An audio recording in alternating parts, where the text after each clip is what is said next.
নমস্কার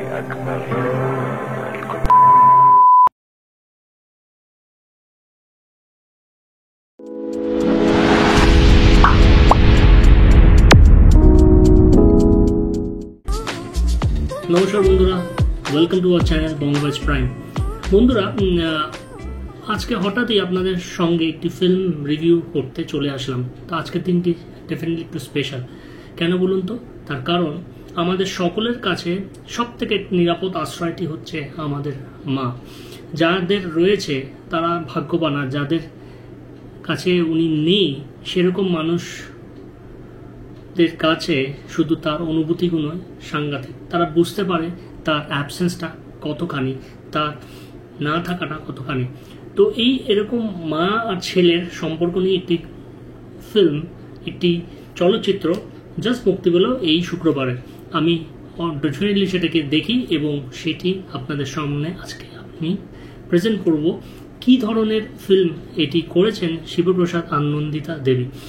কোন film? Definitely বুঝতে পারছেন, আমার বস।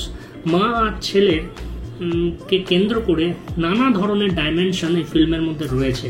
ফিল্মটা কিরকম ভালো, কতখানি ভালো, আগের প্রোডাকশনের মতন কি এই ফিল্মটিও আমাদের মনে দাগ কাটতে চলেছে, না জাস্ট একটা রিলেশনশিপকে নিয়ে এটা বলেছে। সব কথা নিয়ে বলবো। আমি প্রবেশ আর আপনারা দেখছেন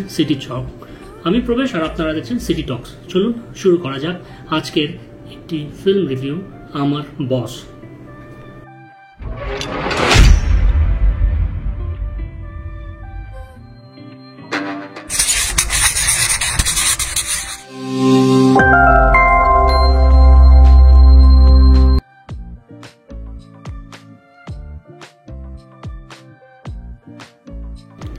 বন্ধুরা, আমার বস এই ফিল্মটির মধ্যে মুখ্য চরিত্রে অভিনয় করেছেন শিবপ্রসাদ নিজেই আর রাখি গুলজার। অনেকদিন বাদে, অলমোস্ট 22 বছর বাদে রাখি গুলজারের আবার প্রত্যাবর্তন এই ফিল্ম ইন্ডাস্ট্রিতে, এবং ডেফিনেটলি মায়ের চরিত্রে।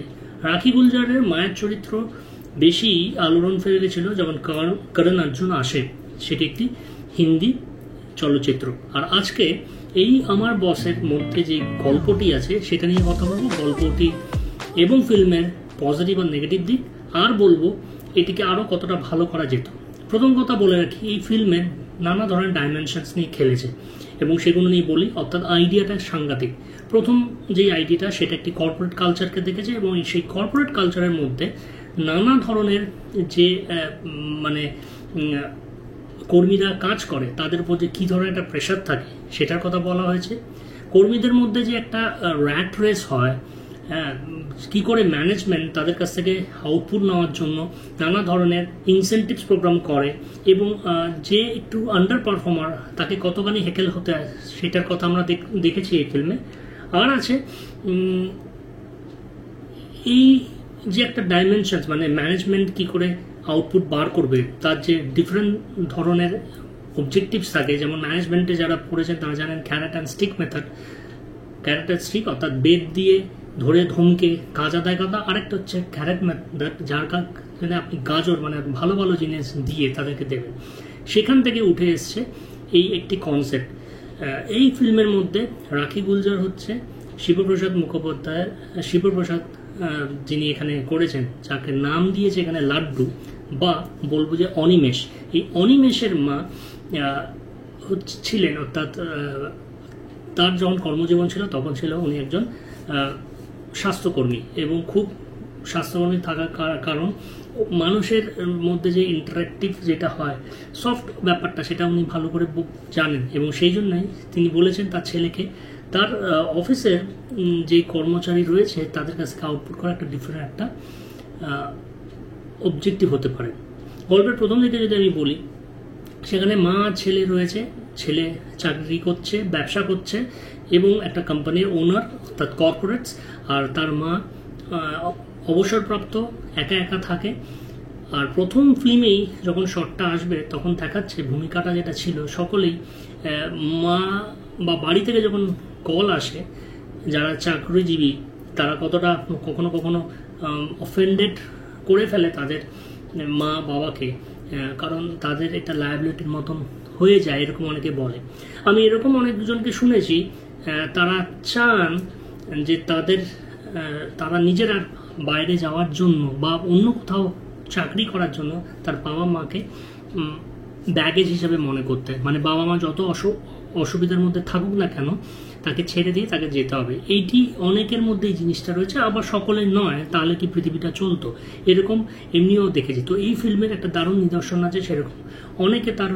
অনেকে যারা ওই ফিল্মের বা ওখানে যেই শিবপ্রসাদের কোম্পানিতে চাকরি করতো, তারা অনেকেই তার বাবা মায়ের ওর মানে তার বাবা মারা তাদের উপর ডিপেন্ডেন্ট ছিল এবং তাদেরকে ম্যানেজ করে করে অফিসে আসতে দেরি হয়ে যায়। এই জিনিসটাই চোখে পড়ে যায় তার মা অর্থাৎ রাখি গুলজারের চোখে, এবং তারপরে সে ভেবে ফেলে যে এখানে একটা পদ্ধতিতে গোলমাল রয়েছে। সেটা কি গোলমাল? যদি এরকম একটা উপায় বার করা যায় যে এই অফিসের ভেতরেই একটি সিনিয়র সিটিজেনদের একটি ক্রেশ বা এরকম একটি ডে কেয়ার থাকবে, তাহলে কি সুবিধা হবে? যারা খুব দেরি হচ্ছে তার বাবা মাকে ঠিকঠাক করে এসে, মানে কেউ অসুস্থ আছে, কেউ ঠিক কারো হার্ট পেশেন্টস রয়েছে, তাদেরকে রেখে আসতে হচ্ছে, বা যারা সিঙ্গেল চাইল্ড, যাদের বিয়ে এখনো পর্যন্ত হয়নি, তারা কিভাবে তাদের বাড়িকে ম্যানেজ করে অফিসে আসছে এবং তারপর আউটপুট দিতে চাইছে, সেটা সবসময় তো হয়ে ওঠে না। তো এই ধরনের একটা টার্মোয়েল কথা এখানে আমরা দেখি, এবং সেখানে রাখি গুলজার একটা অন্য ধরনের একটা বিষয়কে বলেছে করার জন্য, অর্থাৎ এখানে একটা স্টার্ট আপেরও কনসেপ্টটা রয়েছে। তো কি কি পেলাম আমরা? স্টার্ট আপ পেলাম আমরা, অফিসের র্যাট রেস এবং ম্যানেজমেন্টের যেই পাশবিক অত্যাচার করে আউটপুট নেওয়া, সেটার একটা নিদর্শন দেখালাম। এখানে আরেকটা আছে, সেটি হচ্ছে ইভেন যিনি বস অর্থাৎ মানে যার ওনার যে কোম্পানি, সেই কোম্পানির ওনার শিবপ্রসাদেরও কিন্তু একটা প্রবলেম রয়েছে। তার ওয়াইফ তার সঙ্গে থাকে না, সেপারেট হয়ে গেছে, দায়িত্ব না নিয়ে তার বাবা মার দায়িত্ব নিয়ে সে চলে যায়, অর্থাৎ শ্রাবন্তী, যেখানে শ্রাবন্তী অভিনয় করেছেন কার? শিবপ্রসাদ বা লাড্ডুর বা অনিমেষের স্ত্রীর ভূমিকায়, এবং সে বম্বেতে আছে এবং মাঝে মধ্যে কথাবার্তা হয়, কিন্তু সেই অ্যাবসেন্সটাও কিন্তু তাকে কুড়ে কুড়ে খায় কার? অনিমেষের। তো এইটি অবশ্য রাখি গুলজার ভালো মতন করে বুঝতে পারে, তার পুত্রবধূ যেন চাকরি বাকরি করে কিন্তু চাপায়নি। তবে অর্থাৎ একটা প্রবলেম যখন আছে, এটাকে যদি প্রবলেম হিসেবে ট্রিট করা হয়, তাহলে তার সলিউশনও আছে, আর সলিউশনটা হলো এরকম একটা ডে কেয়ার। এই স্টার্ট আপ নিয়ে কথা হয়েছে, তো অনেক ধরনের আইডিয়াসগুলো রয়েছে। তো এইটি হচ্ছে ফিল্মের পজিটিভ দিক। মেকিং নিয়ে বলবো না, কারণ মেকিং উইন্ডোজ প্রোডাকশানে যেরকম হয় সেরকমই, অনেক ফিল্মই আমি উইন্ডোজ প্রোডাকশানে দেখেছি, তবে বহুরূপী অ্যাজ আ কমপ্লিট ফিল্ম হিসেবে আমাকে অনেক এন্টারটেইন করে। তো এবার আসি এর নেগেটিভের দিক থেকে।